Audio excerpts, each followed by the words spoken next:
अशा कडकडीत थंडीमध्ये भरपूर भाज्या घालून असा गरमागरम नाश्ता कोणाला आवडणार नाही. चला तर सुरुवात करूया. 2 वाटी ज्वारीचं पीठ घेतलेलं आहे, 1.5 वाटी गव्हाचं पीठ घेतलेलं आहे, 1 वाटी बेसन घेतलेलं आहे. हिरवी मिरची, लसण, जिरे वाटण केलेलं आहे. त्यामध्ये 2 कद्दू खिसून घेतलेले आहेत. भरपूर कोथिंबीर घेतलेली आहे. अर्धी वाटीच्या जवळपास पांढरे तीळ घेतलेले आहे. लसण, हळद, धनेपूड आपल्या आवडीप्रमाणे मसाले घालायचे आहेत. आणखीन तुम्हाला हिरव्या भाज्या आवडत असतील तर पालक, मेथी, कांद्याची पात हे सुद्धा घालू शकता, जे की मुलांच्या शरीरासाठी आणि सर्वांच्या शरीरासाठी हिवाळ्यामध्ये एकदम पौष्टिक आहे. चला तर थोडं थोडं पाणी घालून उंडा बनवून घेतलेला आहे. छान असे धप्पाटे हाताने थापून घ्यायचे आहे.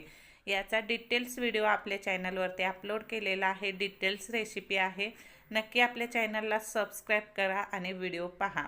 कडकडीत थंडी आहे आणि कडकडीत थंडीमध्ये मस्त उन्हाला बसून खायला असा गरमागरम नाश्ता कोणाला नाही आवडणार. यासोबत चटणी करा, सॉससोबत खा किंवा शेंगदाण्याची चटणी, दह्याची चटणी किंवा दही यासोबतसुद्धा खाऊ शकतो. गरम गरम खायला सर्वांनाच आवडतं. मुलं खूप आवडीने खातात. तसं तर हिरवा कद्दू आपले मुलं भाजी खात नाहीत आणि त्याचा कोणताही पदार्थ खात नाहीत. त्यामुळे अशा पद्धतीने गरम गरम नाश्ता बनवून दिला ना आणि डब्याला सुद्धा देता येतो. चला तर मग गरमागरम नाश्ता झालेला आहे. मस्त एन्जॉय करूया.